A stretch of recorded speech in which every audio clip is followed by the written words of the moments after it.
नमस्कार मित्रांनो, मी आपला YouTube मित्र प्राध्यापक डॉक्टर गजानन लोहवे आपलं सहर्ष स्वागत करतो आहे। आपण पाहत आहात विभाग 1 च्या मराठी साहित्य या विषयाच्या पहिल्या सेमिस्टरला जो की संत गाडगेबाबा अमरावती विद्यापीठाने एक संपादित केलेला काव्यसंग्रह अभ्यासक्रमाला लावलेला आहे, ज्याचं नाव आहे काव्यवेद। आणि या काव्यवेद कविता संग्रहामधल्या अनेक कविता आपण व्हिडिओच्या माध्यमातून पाहिलेले आहे, ऐकलेले आहे। आज आपण वेगळ्या वळणाची कविता पाहूया। वेगळं वळण यासाठी की मित्रांनो, भारतामध्ये जागतिकीकरण आलं। मग जागतिकीकरण नाही म्हणता 1991 मध्ये अर्थमंत्री मनमोहन सिंग असताना नाईलाजाने भारताने जागतिकीकरण स्वीकारले आणि जागतिकीकरणामध्ये खाऊच्या धोरण आलं। म्हणजे खासगीकरण, उदारीकरण आणि जागतिकीकरण हे तीन तत्व जागतिकीकरणाने आले।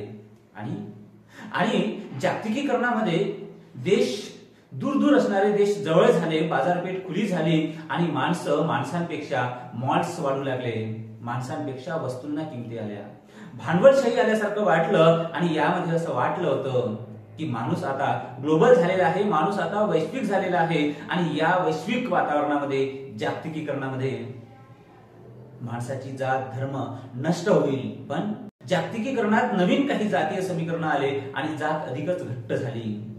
माणूस जातीमध्ये बांधला गेला। जातीच्या समीकरणानुसार राजकीय समीकरण तय झाले, आर्थिक समीकरण तय झाले आणि मित्रांनो, जात अधिक पक्की झाली, घट्ट झालं। इथला माणूस बाद होत गेला। हा झालेला बदल जागतिकीकरणामुळे माणूस कसा आकुंचित पावला आणि एका विशिष्ट जातीमध्ये कसा बंदिस्त झाला, हे होत असलेले बदल कवितेमध्ये आले। आणि 1960च्या दलित साहित्य प्रवाहामध्ये जोरकसपणे हा जागतिकीकरणाचा प्रवाह जर कोणी आणला असेल तर तो अरुण काळेने आणला। नंतर आलेले लोक हा त्यांचा कविता संग्रह विशेष गाजला। मित्रांनो, नवोदत्तरी मराठी आंबेडकरी कवितेला नवे वळण देणारा एक सशक्त कवी म्हणून आपण अरुण काळेकडे पाहतो। नामदेव ढसाळ आणि इतर लोकांनी दलित पॅन्थर जी स्थापन केली, त्या दलित पॅन्थर मध्ये अत्यंत सक्रिय कार्यकर्ता म्हणूनही आपण अरुण काळेंचं नाव घेतो।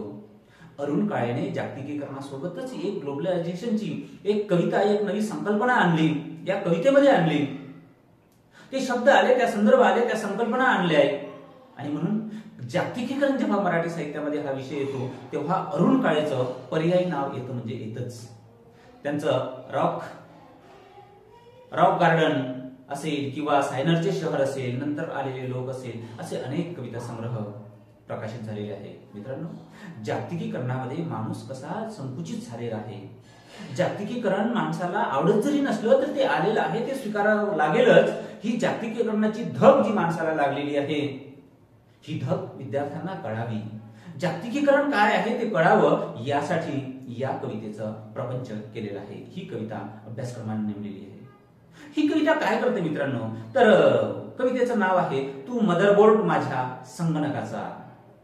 मदरबोर्ड, संगणक हे कसे शब्द आलेले आहेत, आधुनिकतेचे शब्द आलेले आहेत, जागतिकीकरणाचे शब्द आलेले आहेत, विज्ञानाचे शब्द आलेले आहेत। ही कविता जेव्हा जागतिकीकरणामध्ये माणूस संकुचित होतो आणि एका विशिष्ट जातीमध्ये अधिक बांधला जातो, घट्ट बांधला जातो, तेव्हा त्याची जातीय समीकरण कशी असतं।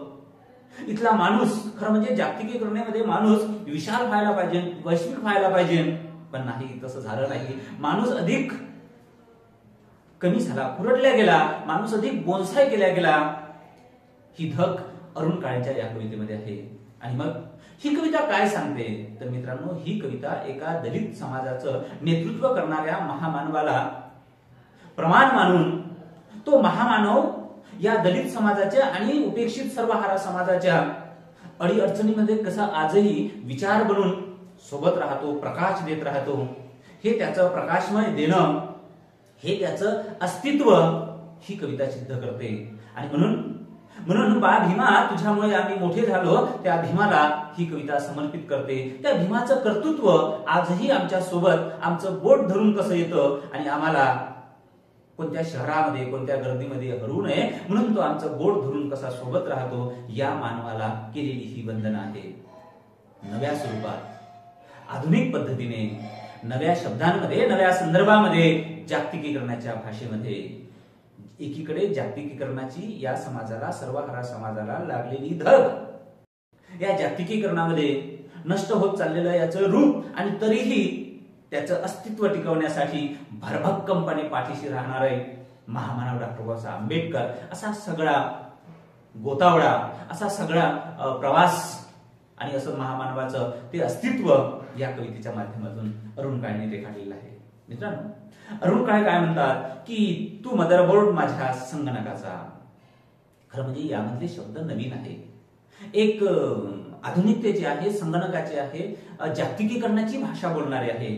आणि मग ही कविता त्याच माध्यमातून बोलते आहे. तू मदरबोर्ड माझ्या संगणकाचा.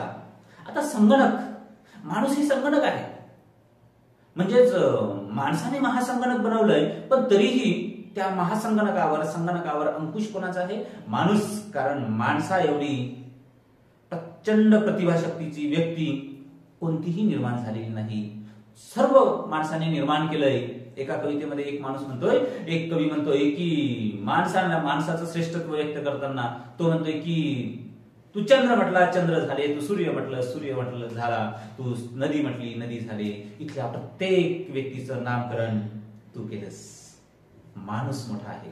आणि म्हणून हे जे मानवरूपी संगणक आहे, त्या मानवरूपी संगणकाचा मदरबोर्ड कोण आहे? तर महामानव डॉक्टर बाबासाहेब आंबेडकर आहे. आता संगणकामध्ये मित्रांनो मदरबोर्ड हा अत्यंत महत्वाचा असतो. धार्मिक भाषेमध्ये सांगायचं झालं तर तो माणसाच्या शरीरामधला आत्मा असतो.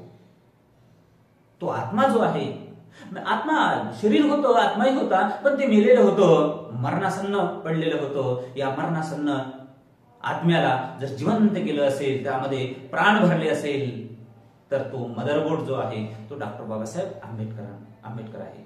आणि म्हणून हा मदरबोर्ड काय करतो? या माणसासोबत कसा कसा राहतो? तर तू मदरबोर्ड माझ्या संगणकाचा आणि मल्टीमीडिया कीबोर्ड सुद्धा. कुठे कुठे कोणते कोणते अक्षर घालवायचे, कुठे कशी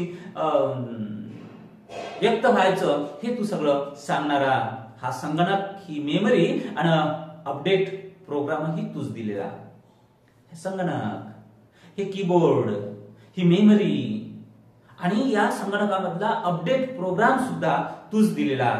याचा अर्थ काय मित्रांनो, ही कविता एका संकेतांच्या माध्यमातून बोलते आहे.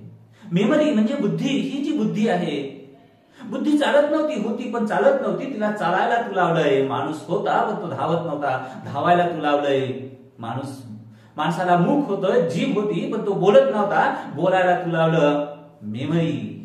मेमरी सुद्धा तूच आहे भीमा, मेमरी सुद्धा तूच आहे. आणि प्रत्येक दिवशी अपडेट कसं राहायचं, बदलत्या वातावरणामध्ये मिसळून कसं जायचं, त्याच्यासोबत कसं चालायचं, अपडेट कसं राहायचं, हा जो प्रोग्राम आहे, जो संगणकाला आवश्यक असतो, तो संगणकाचा प्रोग्राम म्हणजे एकूणच माणसाच्या जीवनाचा प्रोग्राम, अपडेट राहण्याचा प्रोग्राम हा तूच दिला. हे भीमा, हे तूच दिला, असं अरुण काळे म्हणतात. पोरग हरवू नये म्हणून छान शब्द योजलेले आहे. पोरग हरवू नये म्हणून बाप पुढे जाऊन रस्त्यावर उभा राहतो. तसा तू पुढे आलास 21व्या शतकात आमच्याही आधी. भीमाचं कर्तृत्व कसं आहे? एखाद्या जत्रेमध्ये, एखाद्या यात्रेमध्ये, गर्दीमध्ये पोरग हरवू नये म्हणून बाप त्याच्या पुढे पुढे जाऊन उभा राहतो आणि त्याला सोबत घेतोय. त्या पद्धतीने हे बाबा तू आमच्याही पुढे 21व्या शतकामध्ये जाऊन राहिला. कशाने जाऊन राहिला? तर विचाराने जाऊन राहिला. कारण भविष्यामध्ये काय होईल याचा अंदाज डॉक्टर बाबासाहेब आंबेडकर घेत होते. तो अंदाज बाबा तुला होता. आणि म्हणून आमच्या आधी आम्ही तर फक्त जन्माने पुढे झालो, तू तर विचाराने पुढे गेला. आणि आमच्याही पुढे आधी आम्ही हरवू नये, आम्ही या जागतिकीकरणामध्ये नष्ट होऊ नये म्हणून आमचं बोट धरण्यासाठी, आमची सोबत करण्यासाठी तू होता. बाबासाहेबाला केलेली ही अर्पण पत्रिका आहे, ही कविता समर्पित केलेली आहे. मित्रांनो, बाकी महापुरुषांचं काय झालं? तूच मात्र एकटा वेगळा. बाकी महापुरुषांचं काय झालं तर तुझे समकालीन महापुरुष जाऊन बसलेत इतिहासाच्या पुस्तकात सिनियर सिटीजन सारखे. तुझे सहकारी काय होते? तुझे सहकारी जाऊन बसले इतिहासाच्या पुस्तकात सिनियर सिटीजन सारखे, एकमेकांच्या प्रकृतीच्या चौकशा करत. तूच फक्त फिरतो आहेस. ते म्हणतात की तुझे सहकारी काय केले? जेव्हा तू 21व्या शतकामध्येही आमच्या सोबत आहे त्यावेळेस तुझे सहकारी काय करतात? तर तुझे सहकारी मात्र ते इतिहासाच्या पानामध्ये जाऊन बसलेत. मात्र अजूनही भीमा तू कार्यरत आहे. ते एकमेकांच्या चौकशा करतात. तुमची तब्येत कशी आहे? तब्येत कशी आहे? तब्येत कशी आहे? तुमचं अनुयायी किती आहे? अनुयायी किती आहे? तुमचा विचार चालते का? याची चौकशी करतात.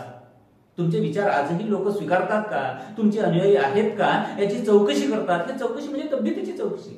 हे चौकशी करतात. पण बा भीमा तू मात्र चौकशा करत नाही. तुला आवश्यकताच पडत नाही. कारण तू दिलेला विचार शिका, संघटित व्हा आणि संघर्ष करा. तू दिलेला प्रत्येक धार्मिक, राजकीय, सामाजिक, आर्थिक, सांस्कृतिक विचार हा इथल्या अनुयायांनी आत्मसात केला आहे.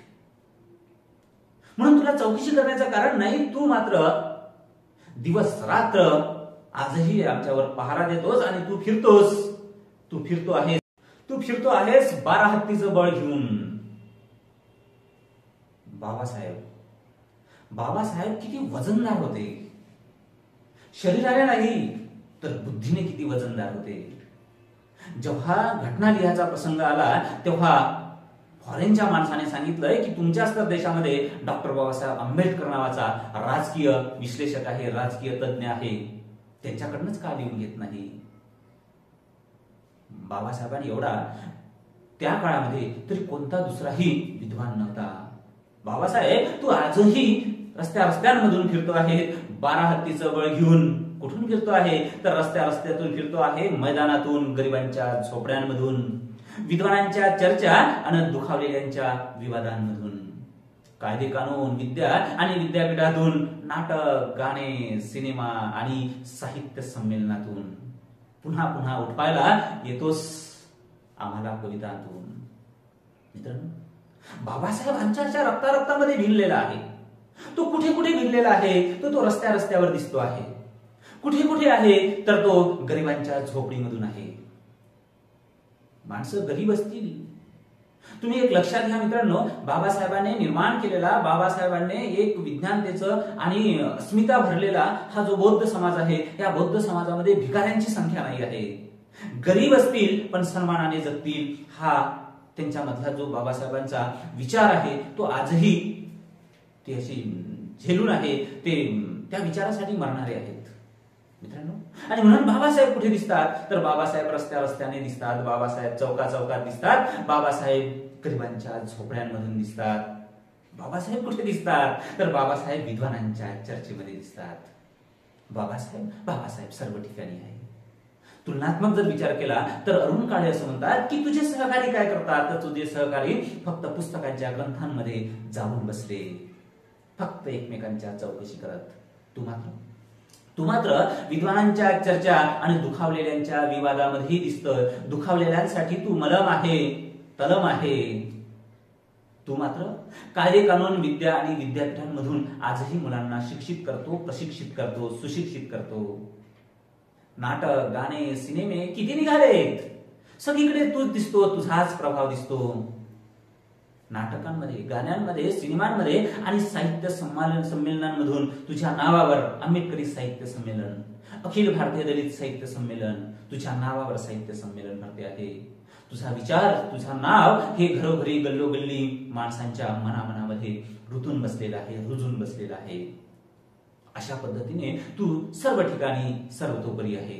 पुन्हा पुन्हा उठवायला येतोस. जेव्हा आम्ही साहित्यिक थोडे कमजोर होतो, थोडे इकडे तिकडे डामाडोल व्हायला लागतो, तेव्हा तो पुन्हा उठवायला येतो आणि शिका, संघटित व्हा, संघर्ष करा, असे अनेक आयुष्याचे मूलमंत्र देतो. आमच्या कवितांमधून बाबासाहेब फक्त तूच दिसतोस. बाबासाहेब असं सर्वदूर झाल्याची एक बातमी, बाबासाहेब असं कसे सर्वदूर आहेत ही माहिती या ग्लोबल वातावरणामध्ये सुद्धा, या जागतिकीकरणाच्या वातावरणामध्ये सुद्धा बाबासाहेब माणसांना कसं आजही उभारी देतात. माणसांमध्ये, माणसाच्या मनमेंदूमध्ये कसे बाबासाहेब रुतलेले आहेत आणि ते कसे माणसांना आजही प्रशिक्षित, सुशिक्षित करतात, हे बाबासाहेबांचं मोठेपण या ठिकाणी अरुण काळे सांगतात.